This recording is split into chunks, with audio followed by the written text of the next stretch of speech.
What's up, everyone? Welcome to Plastic Cards Podcast, show where we break down the video game news of the week. My name is Fonzie, and I'm joined by my co-host, indie game dev extraordinaire, and release the Snyder-Cut proponent, Gavin Jones. Gavin, how the fuck are you? Hi. For the record, I am not a release the Snyder-Cut proponent. I get the feeling that it is a bloated, unfinished mess. And yeah, I want to get your take on that. That was kind of an interesting thing that came over the news, was the fact that they're going to release this, whatever, 4 or 5 hour long version of it's Justice League, right?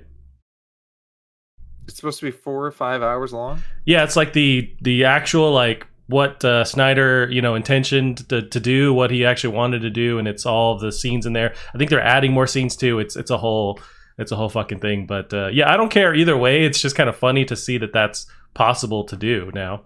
That's an inappropriate length for a movie. Be a mini series or a TV show if you're going to be that long. That's inappropriate for a movie. Yeah, it's fair. And I think it's still up in the air how they're going to actually, because it's going to be on HBO Max, but like, do they do it in episodes? Do they do it as one full, like, 2 Lord of the Rings duct taped together length? Like, what are they going to actually do with it? But, what's funny? Like, I feel like the catalyst to all this reboots and stuff like that is Family Guy. Do you remember Family Guy going off the air and being bought back by, was it Adult Swim, where like Fox brought it back because of the attention it got when it was into syndication? Like, that's kind of the starting point for this being possible. I did not know that Family Guy was ever off the air. And that's how big it was. That it doesn't seem like it was, but yeah, it went off the air, it was on Adult Swim, and then it just like got new legs and skyrocketed to the top, and Fox brought it back again. Oh, I knew that happened with like sort of Futurama, but I guess that's Futurama was another one. Yep, died like 3 times. Right. Love that show. Yeah, how you been? How's your week been? It's been good. Just getting nothing done, playing video games. Too much. It's never too much, Kevin. Right. Making up all my weight loss on the weekend by drinking too much, and that's the plan. That's how we get it done. Oh yeah, it's American way right there. I know. No, what you been playing? Yeah, I've been playing a bunch of stuff. Played way too much Teamfight Tactics, which I think at this point I'm just going to quit. I'm never actually having, like, even when I win, I'm not having fun. I'm just continuing to play. It's like, it's Skinner box the game, so it does release, the good feeling in your brain. Yeah. But to me, that one really feels like a drug. Are you at the end or reaching an end, or is it just kind of endless in the gameplay? It's a multiplayer game. Gotcha. So you can just keep going at it. You can just keep on rolling them dice. Played some Risk of Rain 2 after they did their announcement, saying that they're going to be, well, they have been hitting their goals. They're going to be in early access for just a little bit longer before they go to 1.0.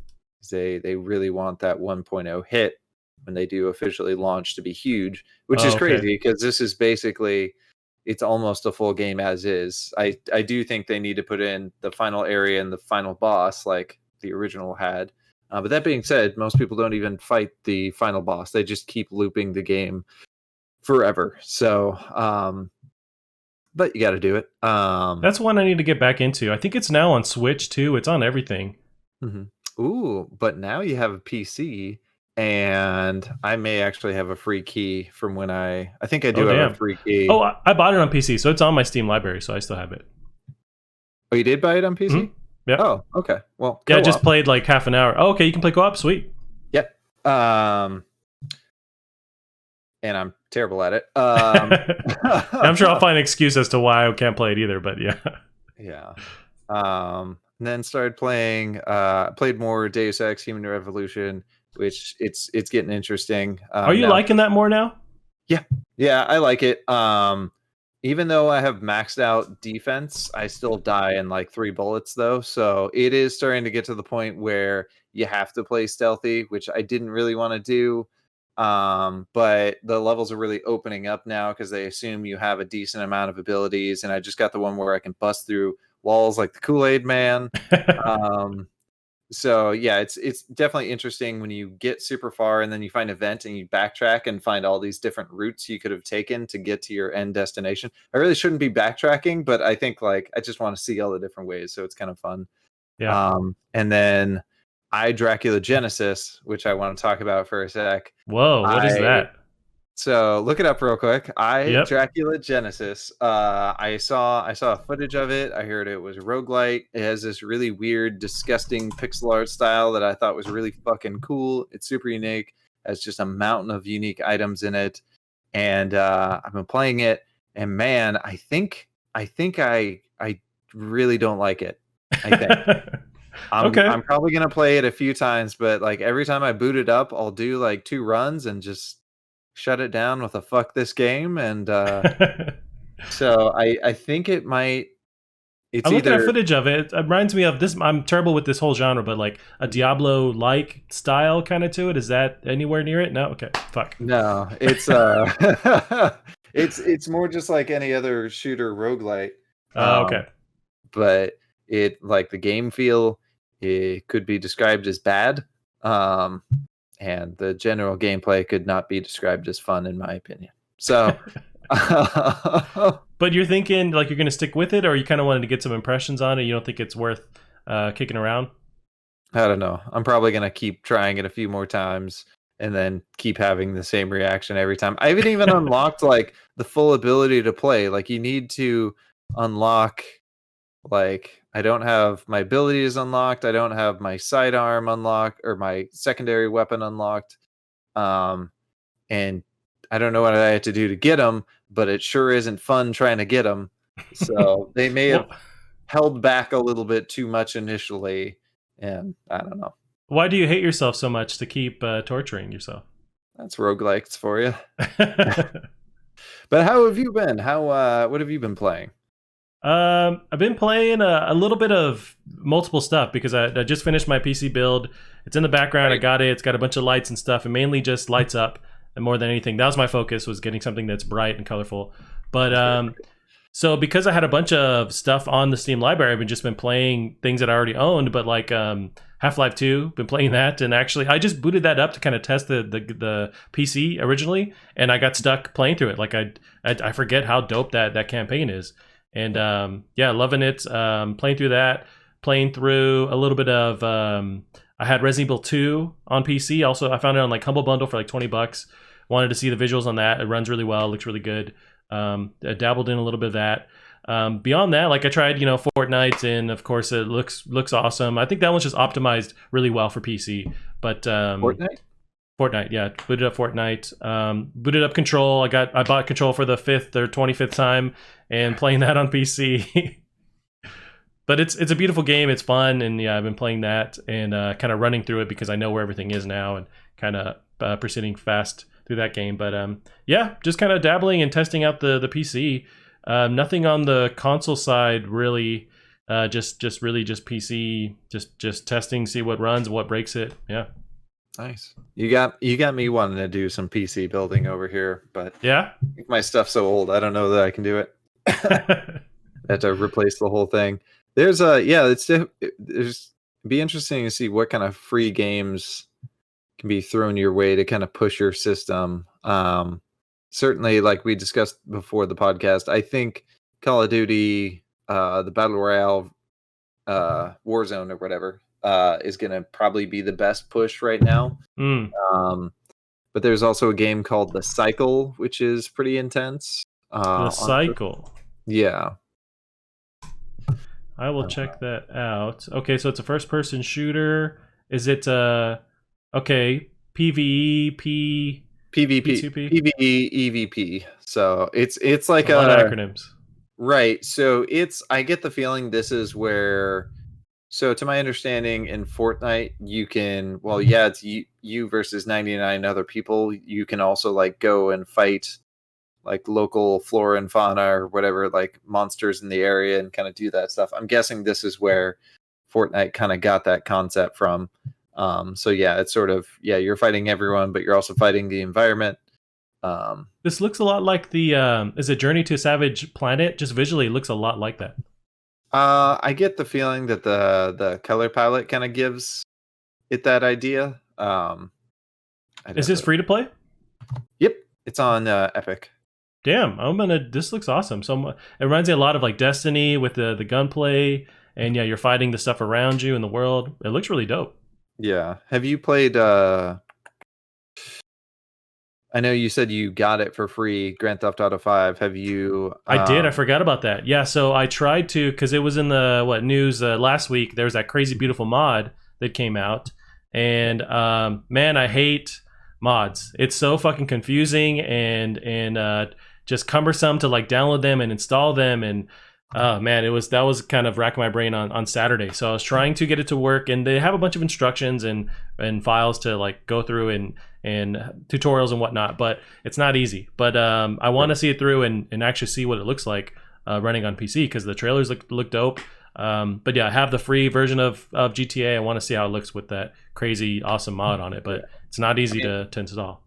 It's gonna look gorgeous even without the mod. It does, yeah. Because it's like 60 frames per second, and all the visuals are turned up and everything. But yeah, I really want to try that crazy looking mod. Yeah. So now that you have the powerful PC, is this when you're trying to weasel your way towards getting the VR set up now? Yes. Now I'm actually close. I can see the end of the tunnel, but the next hurdle is like a $400-$500 VR rig. So that's the next thing, but I'm trying to figure out what I can do, what I can sell to get that. But I guess the most approachable way, so I can just play Half-Life Alyx, would be the Quest. That's like the $400 VR headset. There might be a cheaper one than that, but that's like the most legit one that I can find for that price range. And it's not hands-free. It's no wires and no cables. That seems appealing to me as well, and it seems like the cheapest way to jump in now that I have the PC.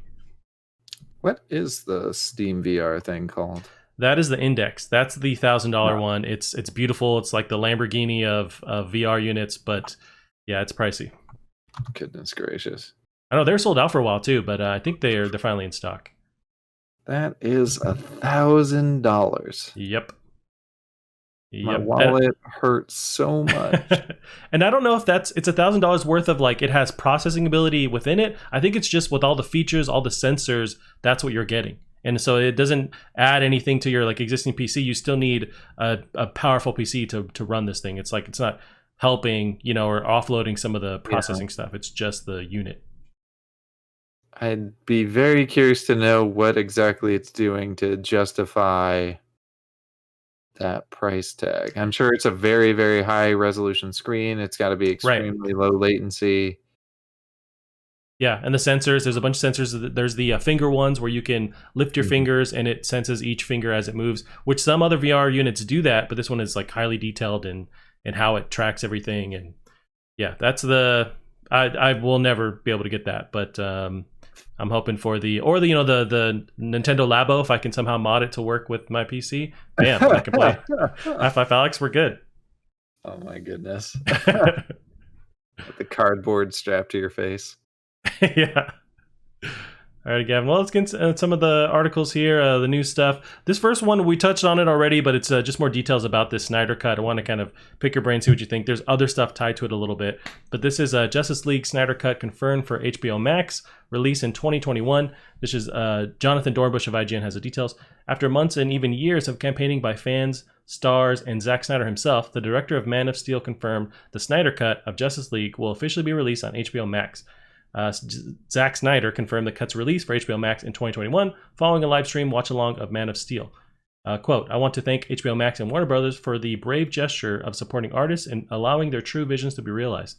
It is currently unclear for what form Snyder's Justice League will take, whether it will be released as an almost 4-hour director's cut or split into 6 chapters has yet to be decided, but the Snyders are now in midst of reassembling much of their original post-production crew to score, cut, add new and finish old visual effects, and yes, maybe bring back many of the actors to record additional dialogue. Also unclear is the cost of the endeavor. One source has pegged the effort in the $20 million range, although another source says that figure could be closer to $30 million. The parties involved had no comment.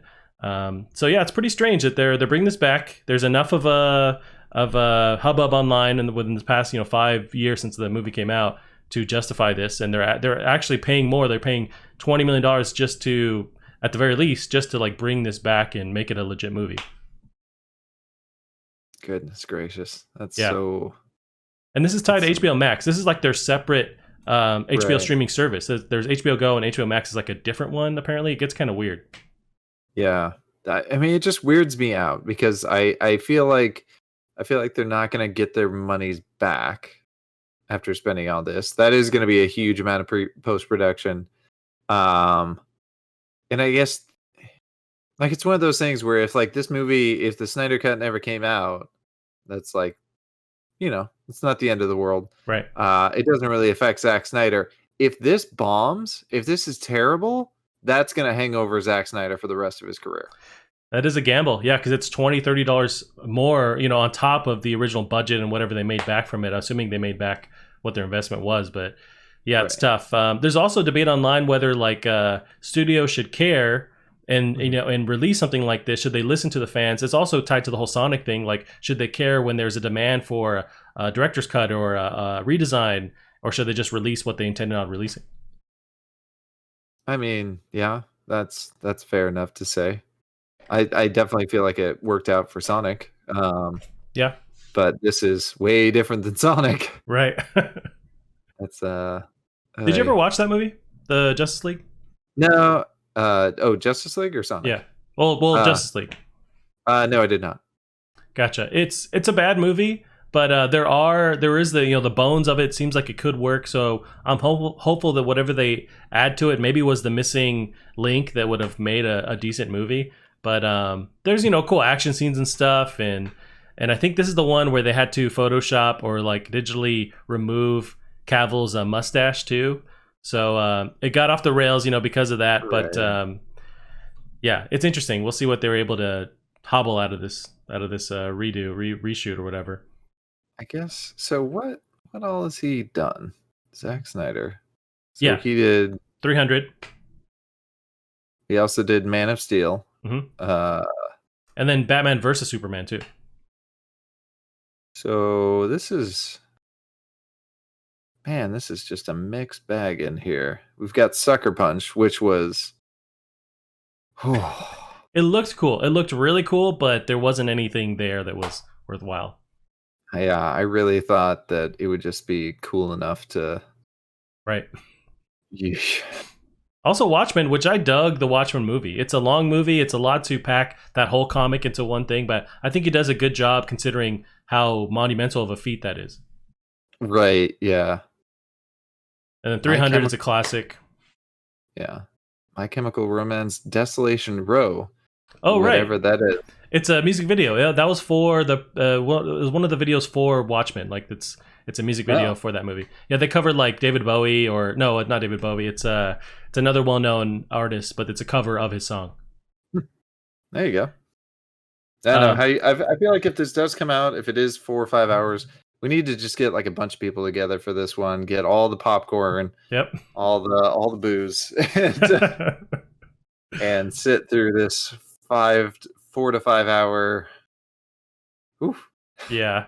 What complicates things is the next stuff tied to this is that because of this, and because this was Ben Affleck's last, portrayal as Batman, this is the next thing. AT&T and Warner Brothers are trying to get Ben Affleck to return as Batman in another movie. So he was writing this movie called The Batman, and he was going to direct it too, Ben Affleck.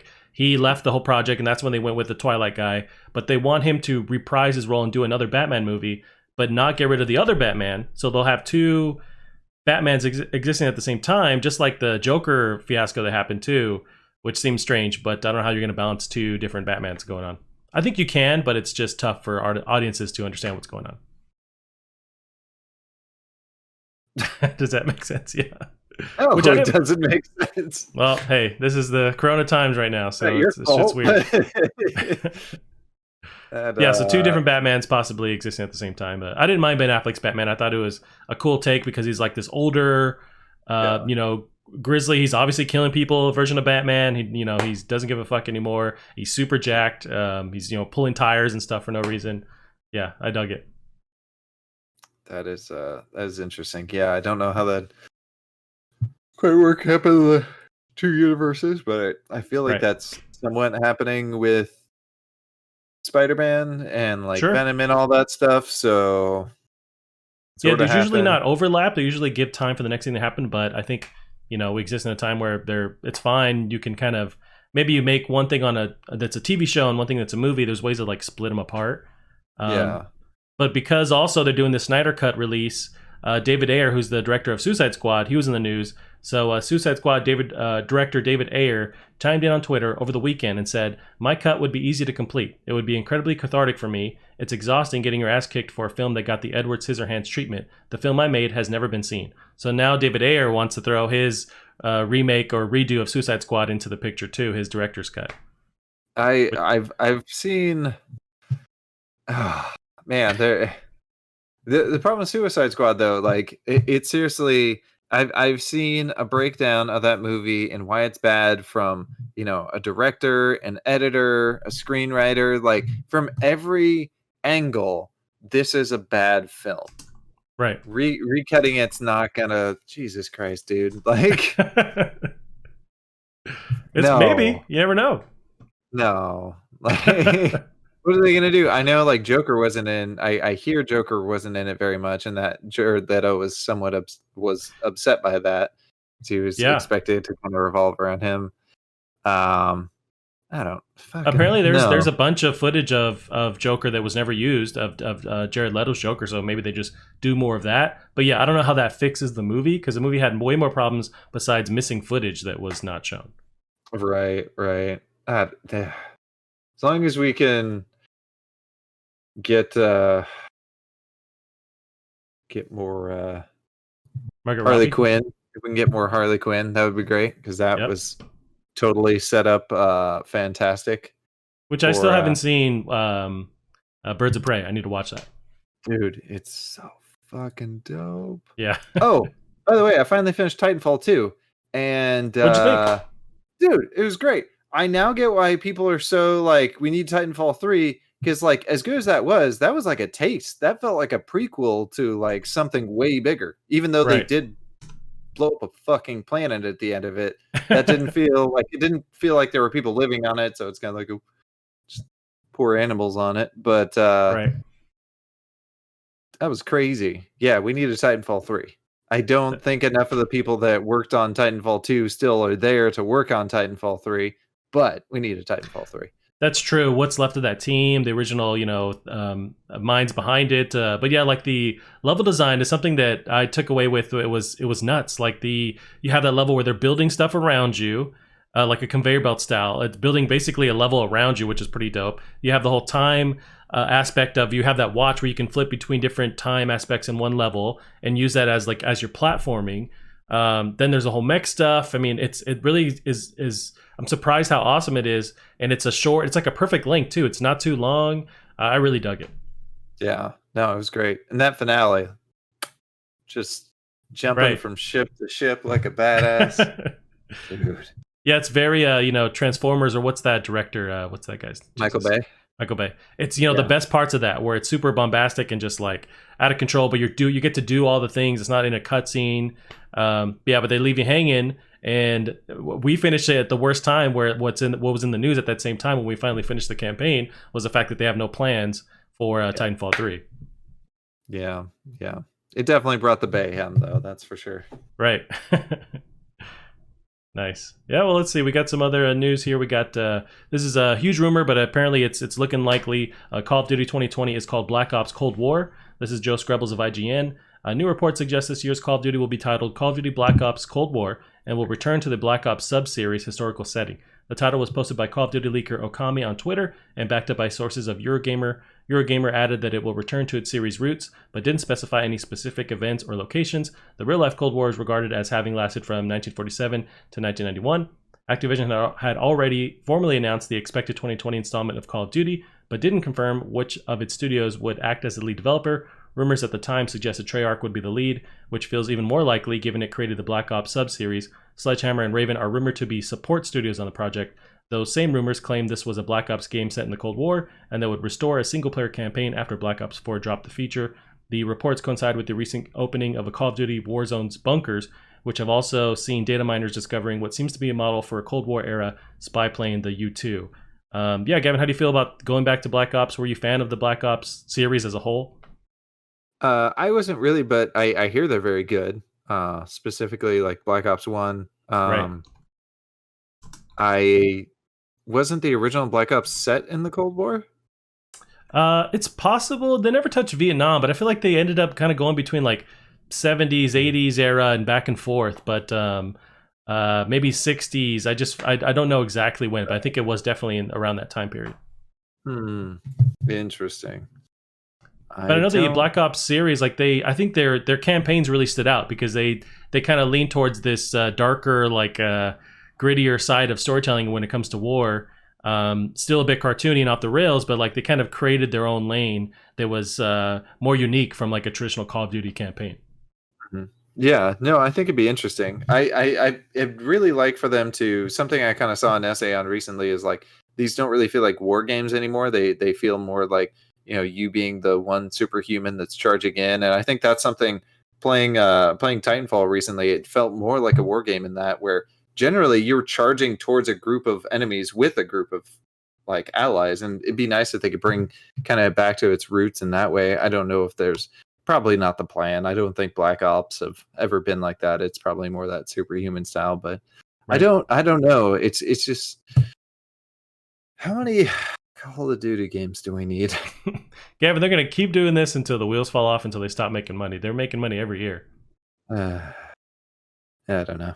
I'd be curious to see how it integrates with the new kind of Call of Duty thing, because, you know, Call of Duty Warzone kind of came in as a module to the existing Call of Duty. So when the new like Call of Duty Black Ops comes out, will you be able to basically just, you know, still have Call of Duty Warzone just in that launcher as well? Is this going to be something that, I hope so. I think that'd be a great kind of concept. That's the vibe I get. Yeah, that they're going to keep these campaigns and almost like specialize in the campaigns being their own thing, and then keep Warzone as its constantly updated live service. And then there'll be content from whatever Black Ops new one that's there, but they'll kind of give people an incentive to like buy the campaign and then also jump back between Warzone and vice versa. But it seems like they're building this version of Call of Duty Online that we always kind of wanted. I feel like people always ask for them to be separate, to pay for like the multiplayer versus the campaign, and they're kind of doing that by having the Warzone aspect of it. Yeah, and you can, I think we've mentioned this before, but you can buy, with some of the Call of Duties, you can buy the multiplayer just by itself, and it is cheaper that way. Gotcha. And I think I did that for Black Ops 3, or maybe it was Future Warfare. But yeah, I don't know. They need to shake something up there. Like, something's got to change with this gameplay. It's, you know, they can keep it Call of Duty, and I really do feel like Warzone feels like a Call of Duty take on a battle royale, but they gotta, I don't know, find some way to make this fresh again. I think you're right. That's why I really dug when they leaned back into the World War II with Call of Duty World War II. That was a refreshing take, because at that time there was all these futuristic stuff where you had the suit, you could wall run and teleport and all this bullshit, but like I liked that they brought it back to that older, you know, style of gameplay, but just modernized. But they seem to be leaning away. But that's where I think that's the fresher take on it, because it's something new. But you're right. I mean, does the audience feel the fatigue yet? I don't think so, because they keep buying it. But until they notice that fatigue, they're really not going to change anything. Right. Yeah. That's tricky. I mean, hopefully they'll take more. Like, I know with that World War II one, I hear there's a fantastic mission where there's like a dinner party and you're playing as a spy and you're trying to infiltrate into like getting with this person in the basement. And like it'd be nice, yeah, if they can kind of. I hear that was like one of the best parts of the game right there. So I played more of the multiplayer. Yeah, I was the same dude who was just like, yeah, that's cool. I'm gonna spend 10 hours playing this multiplayer. But yeah, fair enough. Now, Gavin, we've got the next article here. This one is interesting because I'm a fan for this, but at the same time, I want no more footage of this released online. But it is what it is. The Last of Us Part 2 State of Play was announced today. It's for Wednesday, May 27th. This is Sid Schumann, Senior Director, SIE Content Communications on the PlayStation blog. Hi all, we're putting the finishing touches on a new episode of State of Play that will air this Wednesday, May 27th at 1 p.m. Pacific Time, 4 p.m. Eastern Time on Twitch and YouTube. Naughty Dog Vice President and Last of Us Part 2 Director Neil Druckmann will give you a special preview of The Last of Us Part 2 coming to PS4 June 19th. Neil will walk you through details of the gameplay experience and story.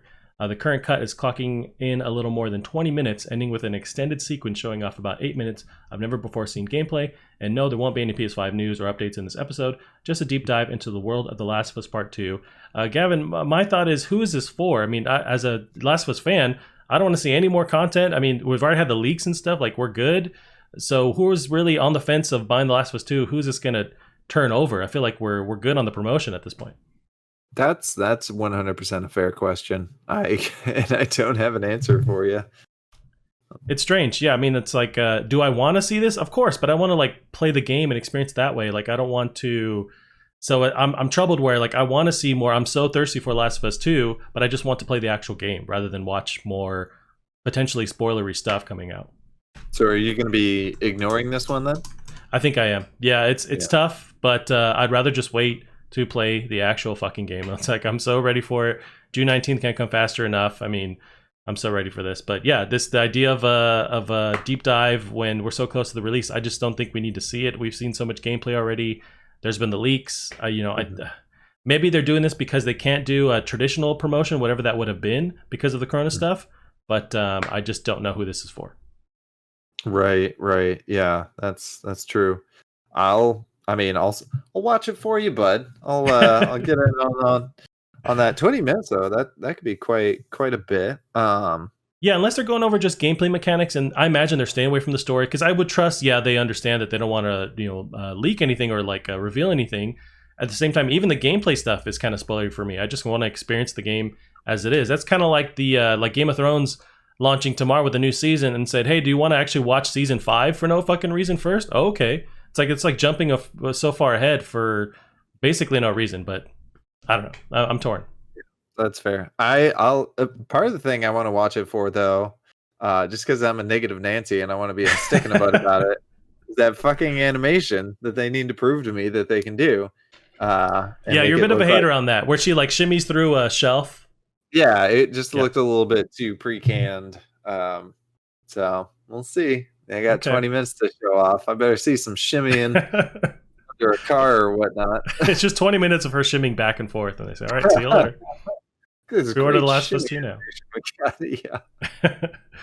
Yeah, I mean, I'm just very stoked for the game. You still haven't, you gotta play and finish The Last of Us 1. I don't know how we're gonna make it happen, but it's gotta happen, Gavin. I'm gonna go steal your PlayStation and call it. Hey man, which sucks because I have it on my PlayStation, but my drive works so poorly that it was like 10-minute long load screen. So that was right. There were definitely some sections where I was dying over and over and over again. I wonder if this is on. I don't think this is on PlayStation Now, but like they have God of War on there, and you can even download it and play it on PC. I want to say like through their app. So I wonder if the remastered Last of Us is on there, but maybe that's a way to play it. Or yeah, like I'm not using my PlayStation at all. I'm using the PC right now. You can totally, but I've told you that over and over and over again. You can borrow it anytime you want. I'll sanitize it. It comes with a bottle of sanitizer for you, but yeah, whatever it takes. Just for you. We'll see. We'll have to. Yeah, now that you have a rig that you're going to be doofing around with. You're gonna have so much fun now that you have the PC. All these things you couldn't play before. Yeah. Now it's kind of and I have more time. But it's just like it's quickly mounting like all the stuff that I have now available, and it's kind of daunting to just go and yeah. But but it's cool. It's still a fun time. You know, the sky's the limit with this PC. Ooh, but you can check out. Remember there was that weird next gen sword game where you have like guns and swords and you're fighting people. Is it a ninja thing or ghost something? Yeah, something like that. And it's first person, and I think there's a Ghost Runner. Is that what it's called? I think so. There was a demo, but I can't find that demo anymore. No, I'd search for it. Bright Memory. Oh, the one that they showed off with the Xbox thing. Yeah, like Bright Memory Infinite. Yeah, I remember that name being very terrible. I don't like that name at all. But So you can play whatever's. You're gonna have to excuse his Yeah, that's true. terrible choices. No one's there to say no. I believe there's an hour-long. Yeah, I forgot about that. I will try that. Infinite? Yeah, bright memory infinite, I think. It is not free. There's like a hour-long mission or whatever that you can get for $7.99 right now. That's not bad. I'll drop that. No, but these are some next gen graphics. So if you're wanting to try and push your PC, this would be the Yep. This would be the way to do it. Game's a looker. Nice. Yeah, that's add it to the list of stuff I need to download. Right. All right, Gavin. This is another one where it was kind of on our radar. We were talking about it. So Maneater came out, and the Metacritic is released. So I just kind of scrubbed through some of the top ones and medium responses. So we got Games Radar Plus gave it an 80. Maneater is the perfect distraction from a world gone mad and weirdly therapeutic. When you're not filling the water with blood or launching an innocent human into the air with the flick of your tail, the waters are a pretty playground, and there's always mischief to be made in the resorts, water parks, and marinas. Push Square gave it a 70. You may be tired of open world collectathons, but Maneater bites back with more than enough novelty to make the format feel as fresh as Port Clovis' well-populated oceans. The Moorish gameplay loop will, with a well-designed sandbox, mean that there's something special here. And while it may come as a surprise, not even control and performance issues will deter you from flashing your teeth. And then Twinfinite has a kind of a lower look on it. Give it a 60. If you're after a big dumb shark game, Maneater will scratch that itch. The quality of the gameplay and some of its RPG mechanics might make you wish there were some more depth and variety to it all, though. Sort of what I've been hearing, just as a whole, like it's really fun at first, and then that's it. Right. Not a very enticing loop to kind of keep you there. Yeah, not really adding in those layers. So, and that's too bad. I kind of got that vibe though. I wasn't expecting anything crazy. As long as it's enough of a flash in the pan, 4 hours, I guess, of a solid experience. And I think it's like $30 on Epic. I know I've seen it for fairly cheap. I think it's 40. 40? Okay, I feel like there's a sale that's or something. why people were having issues with it. They're like $40, 10 hours of roughly the same gameplay over and over again. I don't know. So yeah. It does look interesting, being able to be a shark and just fuck shit up basically. But you know what? I'm hopeful maybe this same dev can tackle. Is it Echo the Dolphin? Maybe do kind of a reboot with that. Oh. Same engine. Just there you go. I don't think they make anything in the non-violent variety. This dev. Yeah, because it was what Killing Floor was the last game. And then Rising Sun games or whatever they were called. Rising Sun, I think it was one of. Anyway, yeah. But gotcha. Is this multiplayer? Nope. Okay. I was thinking maybe even it'd be fun to just us get together and just play this and get some more life out of it. Yeah, which is I don't know. I'm a bit surprised that reception was so kind of lukewarm on it. It seems like, for a developer that I really trust to get gameplay every single time, it seems like this. I don't really know what their plan was. Was this sort of just like a side project? Yeah, I don't. I'm just surprised they didn't absolutely nail it. Also, from like the original trailer, it made me think it was basically going to be like Tony Hawk with sharks. We're just going around doing all these crazy kill combos and whatnot. I remember one comment somebody made is they thought it was going to be more like a Stubbs the Zombie, where it's just sort of this big dumb fun thing where you play the bad guy and try and win, but it's just sort of shark RPG for shark RPG sake. Yeah, we'll see. If it's cheap enough at some point, I think it's worth jumping in, but at the moment, maybe not. Now we got some other stuff here. It's another Metacritic breakdown. This is of Minecraft Dungeons. So that came out, or it's either out or going to be out very soon. Is it out? Okay, I think the embargo lifted before the game was out. But this was on PC. So Metacritic has overall a 76 for Minecraft Dungeons. Destructoid has the top one here at gave it an 80. Minecraft has proven itself to be quite the enduring and endearing IP over the past decade, and Dungeons is now partially responsible for that legacy. IGN give it a 7 out of 10. Simple and fun to play, Minecraft Dungeons is a good entry-level dungeon crawler, but it doesn't dig too deep. Games Radar Plus gave it a 70. Mojang's smartly streamlined dungeon crawler makes for a more accessible alternative in the action RPG space. And then Game Informer has a review in progress. Overall, Minecraft Dungeons takes some bold swings and provides a different flavor of action RPG. If you're hungry for something casual and new, Dungeons might be a good fit, but it won't be for everyone. How are you feeling about this? Have you watched footage? Is this kind of on your radar? I'm overall kind of negative on it. It's been in development forever, and I guess you can blow through and get to max level and blow through all the content in about 4 hours, which is not enough. Oh, wow. Yeah, like, what is this, an indie game? Right. Yeah. What are we doing here? I don't know. It feels weird. Like, I've seen one man dev teams working on um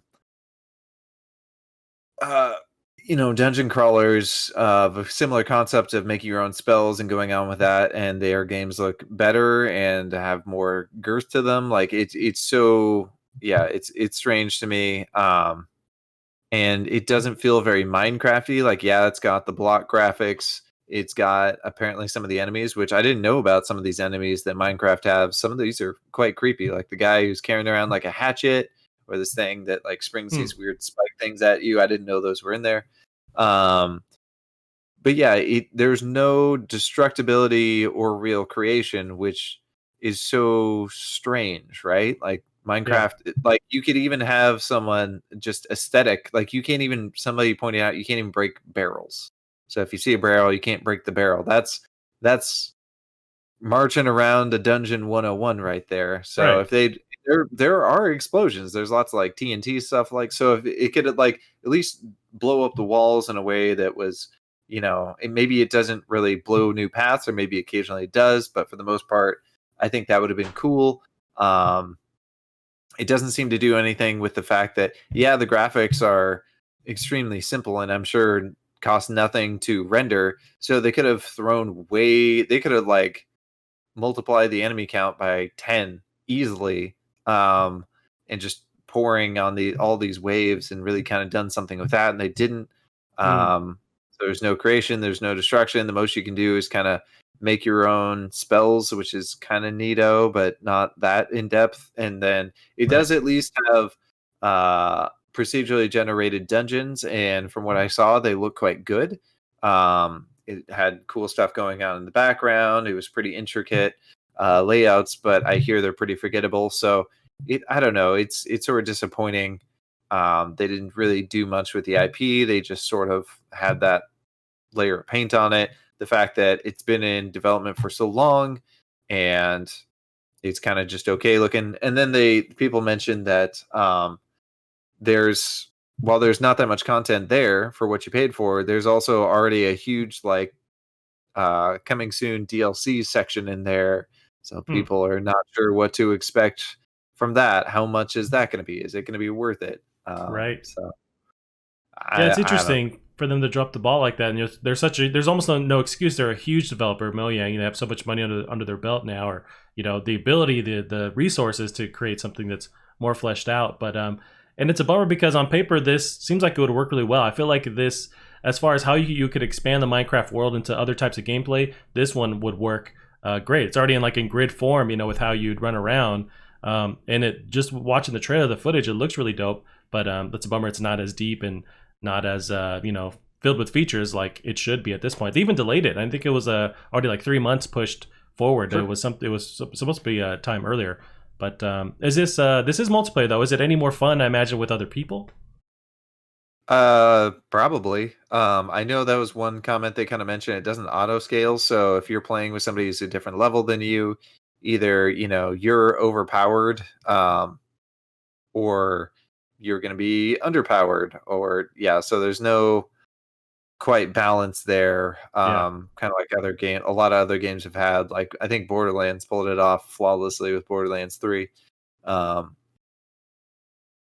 yeah, I didn't really have expectations, but I'd hoped it'd do something a little more original. I'd be curious, kind of know, you play Minecraft. I don't know what they could have done in your mind to kind of make it a bit more Minecrafty as well. I don't I know what mean, pillars right off the bat, you know, with the ability to create stuff in real time. So maybe, and I'm not sure if that's already in the game, but if you're creating defenses with the ability to build stuff like that, you know, if you can really terraform the world in a way that suits you, so you can kind of get solve puzzles that way, or you know, just create barriers, or like kind of shoo in enemies a certain way by destructing the world and creating that way.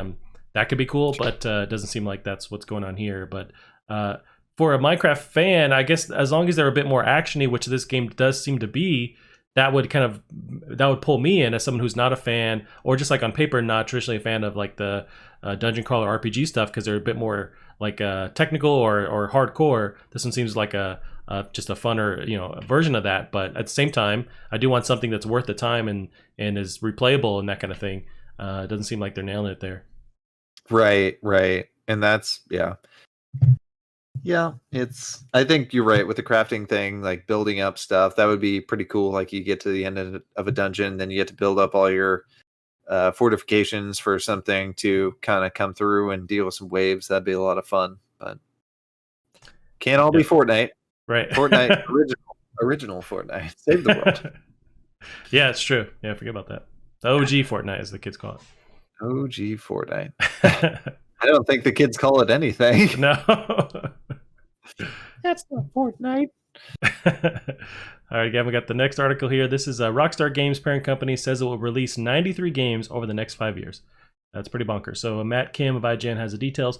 Take-Two Interactive, the parent company for video game developers like Rockstar and 2K Games, announced that while the coming year will be light in terms of releases, it is planning to release 93 titles over the next 5 years, including games from across its many studios. In a call with investors today to discuss its Q4 2020 results, Take-Two shared a bit about its strongest pipeline in its history. While the company specifically said that the coming fiscal year, which ends in March 2021, will be light in terms of new games, the company is planning a massive wave of titles starting in fiscal 2022. Industry analyst Daniel Ahmad broke down the 93 titles as 63 core experiences, 17 mid-core games, and 12 casual/arcade titles. IGN learned from an anonymous source close to Rockstar Games that the next game in the Grand Theft Auto series, most likely GTA 6, is currently in early development. Take-Two announced its planned 93 titles range from casual mobile games to AAA releases, but did not mention if the next GTA game was part of the lineup, though 5 years is a wide window.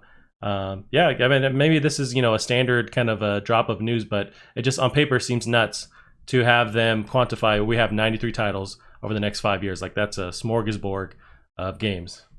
Yeah, I don't know what they mentioned mobile titles. Like I don't really know how you break that down. I don't know how you've planned for that much. I don't know how many developers they're working with. That's a lot. I also find it really dumb that is that how the article started on IGN? Rockstar Games parent company says it will release 93 games over the next 5 years. Yeah, that's the title. And then immediately says Take-Two Interactive parent company. Like, why wouldn't you just say Take-Two Interactive says it will release 93 games? Yeah, that might have been me copy and pasting, so I want to, blame them too much, or that's exactly what they did. But I would probably think that was me just not doing it correctly. But yeah, we'll see. I mean, they mentioned there's core experiences, there's mid-core games.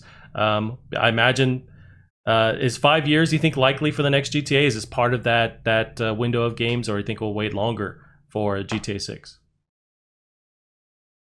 That's 5 years from now, considering I guess Red Dead just shipped last year. That's right. So Grand Theft Auto 5 came out 2012 or something, 2013. It was about 5 years ago, and then Red Dead came out about last year, so they knocked that out pretty quick. So GTA 5 was 2013. I'm just Googling it here. But it's had some legs. It's lasted a while. It keeps selling year after year. Right. Okay. I guess that was a bit further back than I thought. But I don't know what point they started working on, in full force. I imagine they split the team when Red Dead was getting closer to release, and then, now they're just the whole team's on the next GTA. Yeah, I'll say it's possible. Yeah, I don't. Because that's 5 years into next gen too. I feel like by then we should have some kind of thing from Rockstar. Yeah, I don't know. I'd at least go with possible. That's a good question though. I'd be curious what they think. Right. Do you think you'll have it out in 5 years? Yeah. They say, who gives a fuck? We do what we want and it's done when it's done. Right. They just count their money and sit on their dollar bills. You've never stopped making money off of these games. No. I do think we'll see, hopefully very soon, I imagine very soon, with the next gen consoles, there's got to be some kind of presence with GTA 5, at least online, because that game keeps making so much money. They want to have a presence there. So when people do adopt to their next gen consoles, they have GTA 5 ready to go. They have stuff like Fortnite, all the live service games, I imagine, are going to have to be there, if not day one, very soon in that first release. Yeah, but that's what they've said. They had issues with GTA 4's online. And then once they finally got that fixed out, it blew up. And then, yeah, they had so many issues with GTA 5's online when it first came out. But Yeah. these fans just want that awesome thing and all these role players in there. It's Yep. what a nightmare. Can you imagine having that on your shoulders? You have to make the next Grand Theft. The last one was huge. There was so much stuff in there. Everything was in that game.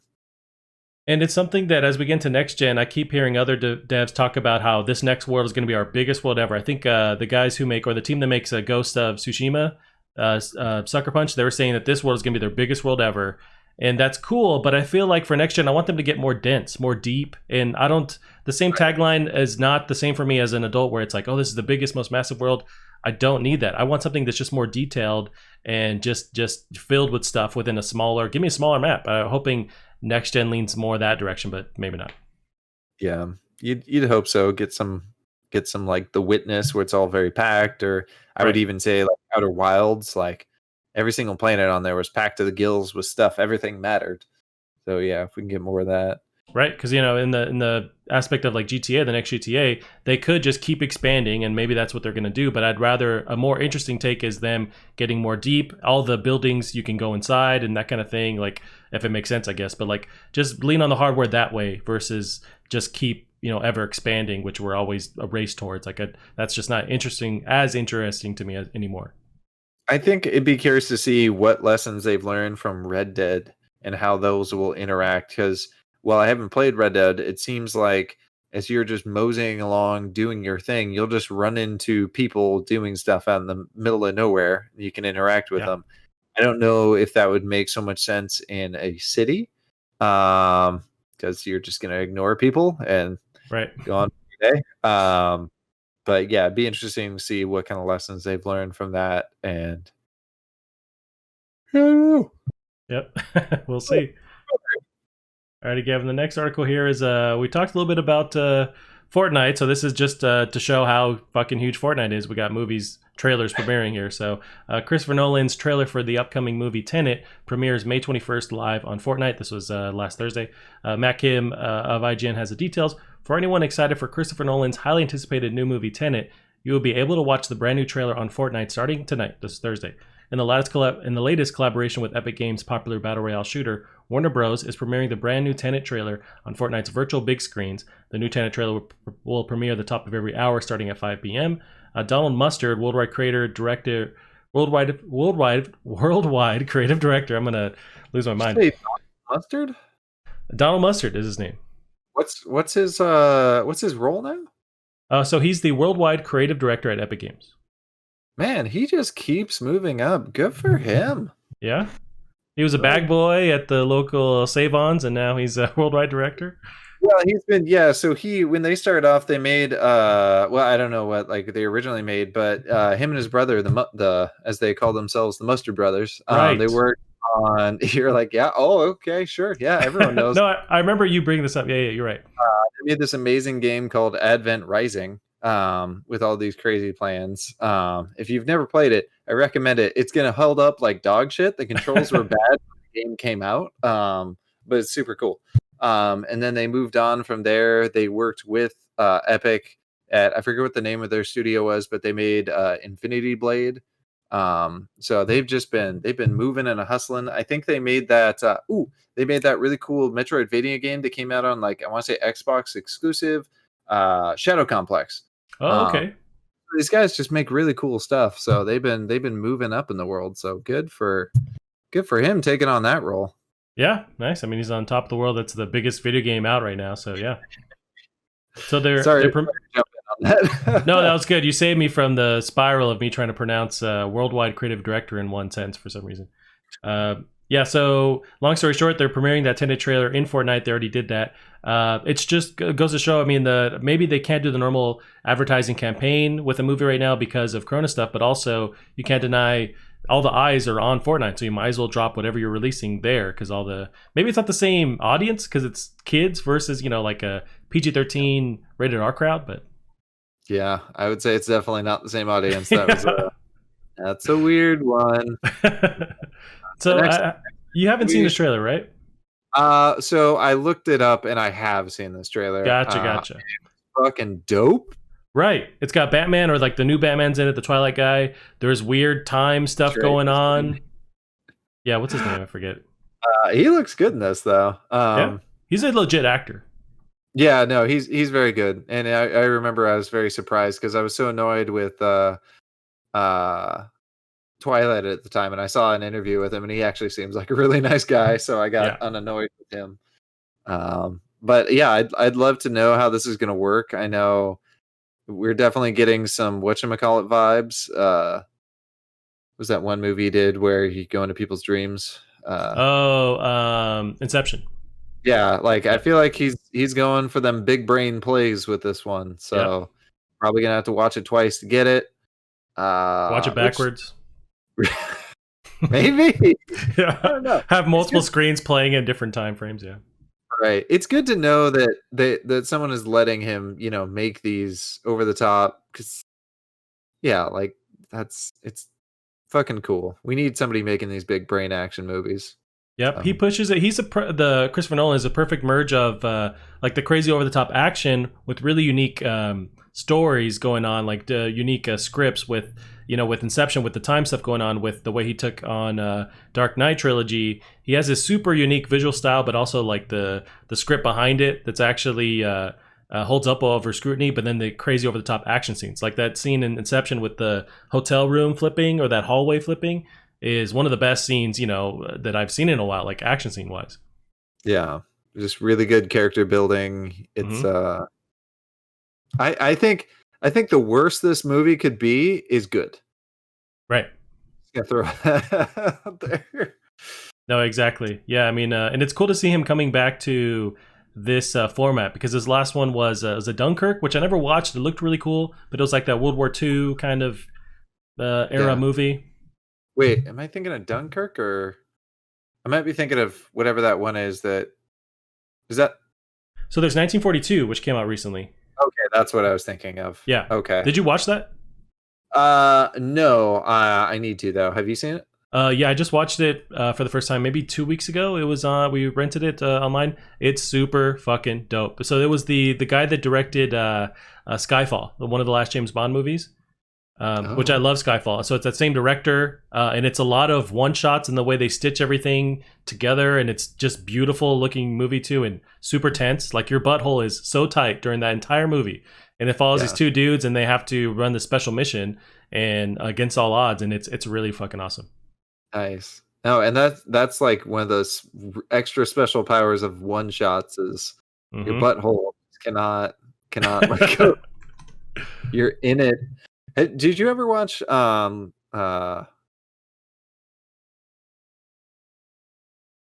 blonde? Not Legally Blonde, Neon Blonde, right? No, Atomic Blonde. Atomic Blonde, yeah. Yeah. You did? No, I haven't, but I know you mentioned that it has some really good action, but also like one shots too.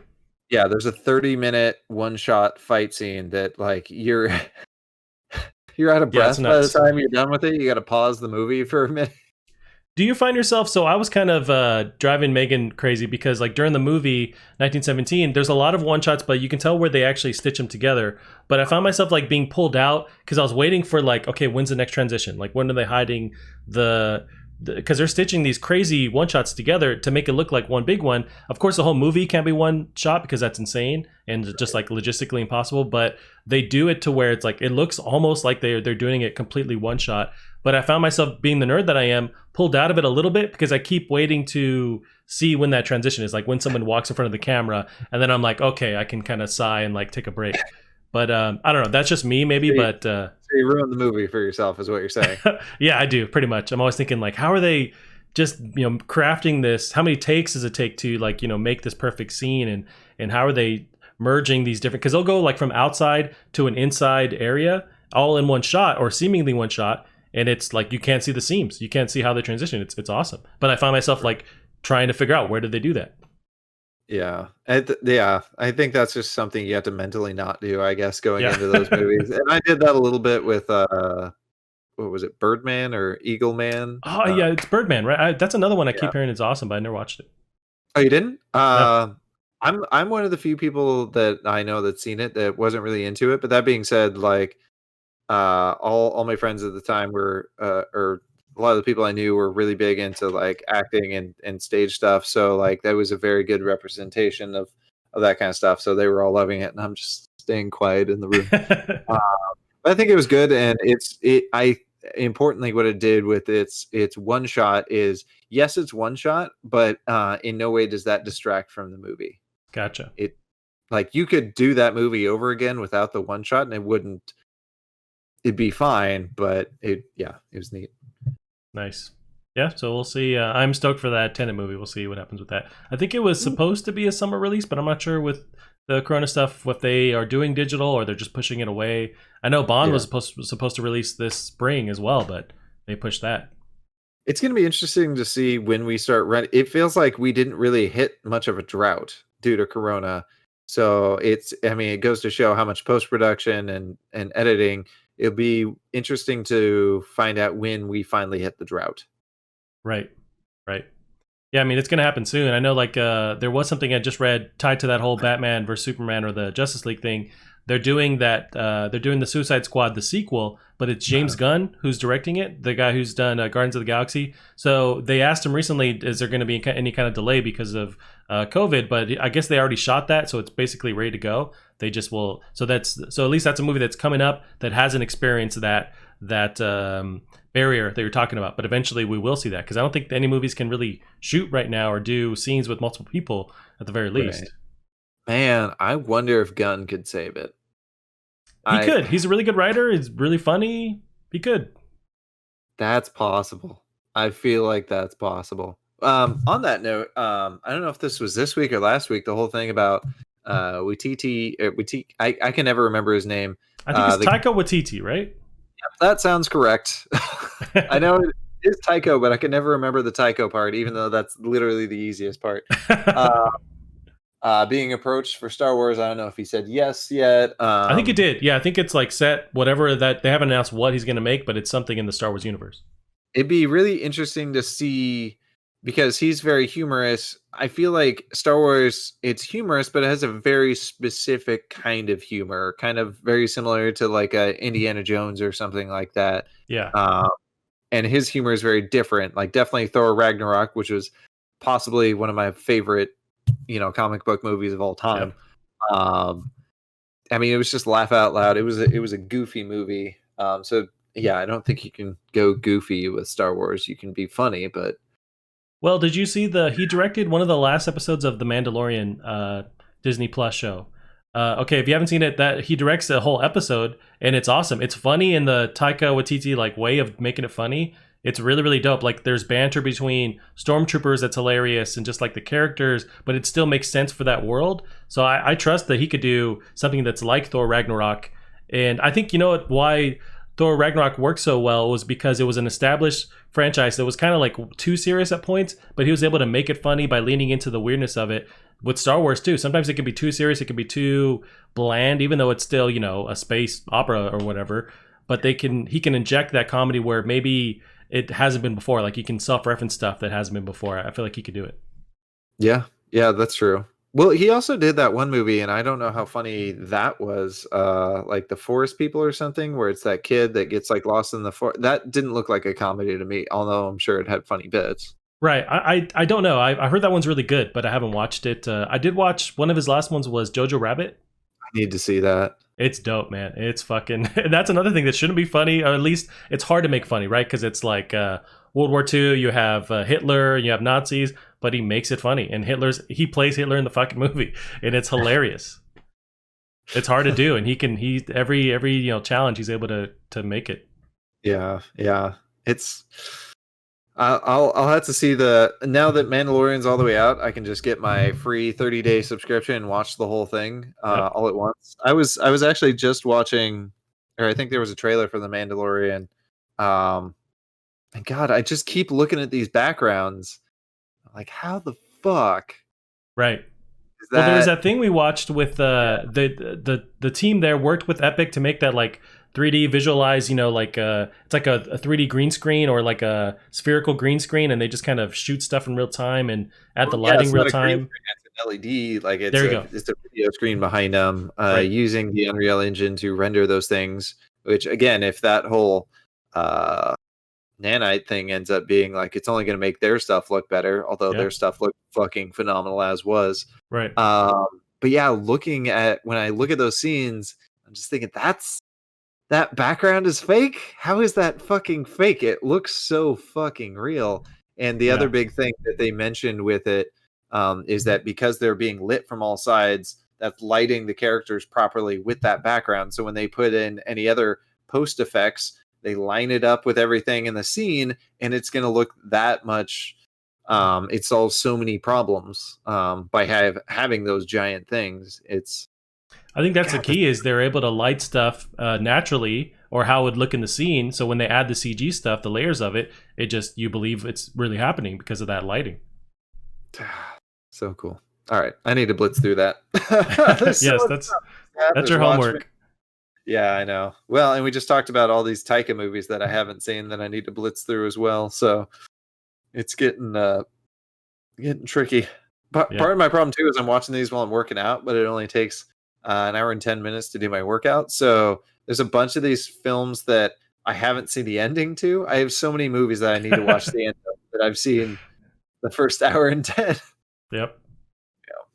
So as soon as that timer hits, you're just like you're peacing out. You're getting off that bike. Right, right. Yeah, exactly. Nice. Well, that's it we got for this week, Evan. So we'll end it there. Where can they find you on the interwebs? Oh, one thing I'd like to bring up, I Yeah, saw that go was for kind it. of interesting. I guess one of the big bosses over at uh,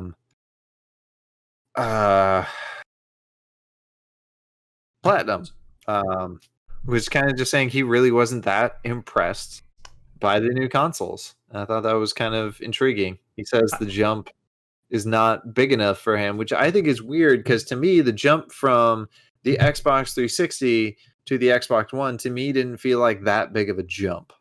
Um, so this to me feels a bit bigger. Yeah. I No, don't know. I read some stuff about that too. I didn't read the actual article, but I know he was just not as enthusiastic, right? Of going into next gen. I guess you have more power and stuff, but there wasn't anything as appealing. But that's strange, given the whole like SSD thing. That should be the next, technical advancements. You could just quickly load everything and what that means for textures and what have you. But I like Right. that. That's a sobering, other aspect of it too. He's like, yeah, it's the same stuff. Like I like that idea that he's just kind of it kind of balances this because we can almost overhype stuff, and it's cool to see a dev go, yeah, it's the same stuff. It's just more Right. RAM, more hard drive stuff, more space. Yeah. It's yeah. I mean, to be fair, like they'll make games that run on a toaster. Platinum doesn't care. They've been putting out on the Wii U and Switch and all these powerful, like not as powerful systems, and still making them look god tier. When I played that one Astral Chain on my Switch, it looks phenomenal. Nice. Wonderful 101 looks phenomenal on the Wii U. So yeah, I guess he's just the guy that really couldn't give a shit Right. about graphics. And to be fair, maybe he just wanted more advancements in what we can do. The last generation was a big jump in what we could do in terms of open worlds and really pushing the limits on these. And that's yeah, hopefully this will bring some more advancements gameplay wise. I know that I've been said I'm excited about the fact that we got these SSDs, so levels are going to load super quick.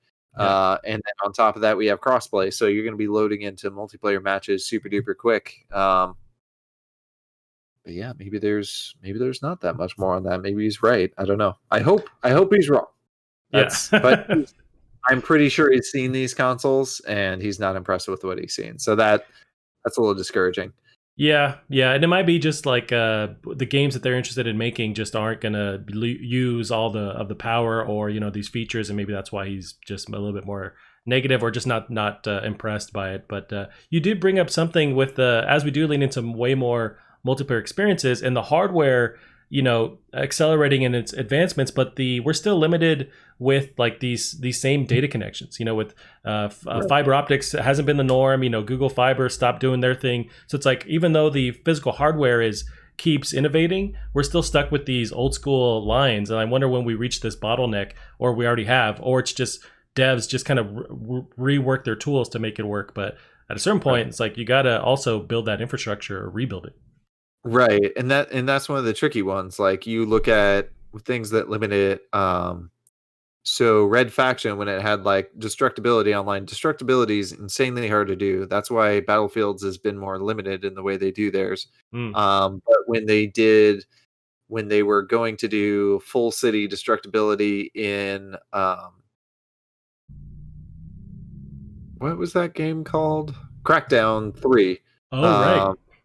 They were going to have to use that with cloud computing, and then everyone kind of gets stuff from that. So I think if we want to push that past and do some stuff that we couldn't do before, we need to interact with cloud servers as well. And maybe that is kind of where we need to be pushing it. Microsoft didn't really push it that far with the last generation, but sometimes things take time. And that's something I even saw a sort of video essay from Jim Sterling today, where he was talking about like, be wary of all these promises. Every generation we get all these crazy promises and we don't really see them. And sort of thinking back on it myself, I was just thinking about how usually the promises of whatever generation we're going into, we'll get that stuff in the next generation. Where it's like dialed in and all the bugs worked out and made mainstream, that kind of thing. Right. Or just the fact that it can do it. They say, oh, it can do this in real time in an actual game. It's like, no, we can do that in a demo, but we can't do that in a full game. And then when the following generation comes out, then we can finally do it. Like all the stuff that we'll be doing in this generation, we were promised in last generation, or, so on and so forth. So it'll be, it's going to be interesting to see. But yeah, as far as where they can innovate, it's going to be tricky finding new footholds to innovate. We're going to get all adjusted to these solid state drives pretty quick. I still think that's going to be a big deal. If we have more games without load screens, that's going to make stuff way more immersive. And I don't know. But people have been pretty good at hiding them for a while. So I think they're just going to get better now. But that's true. Yeah, we're not going to have those Tony Hawk levels where you're like skating from one level to another in a hallway. It's like you can make them just seamless. A long hallway. I was just watching a thing on that the other day too. Oh yeah? Yeah. But which is goofy too, because you look at like, if you made a Tony Hawk in like a Grand Theft Auto engine, and they've been, although to be fair, like some of the older, I don't know, it's not necessarily comparable, but yeah. Gotcha. All right, man. Well, we'll end it there. Where can they find you online? You can find me on Twitter at DrunkDevs. Nice. You can find us, keep up with the show on Plastic Art Pod. That's it for us this week. We'll see you guys next week. Bye-bye.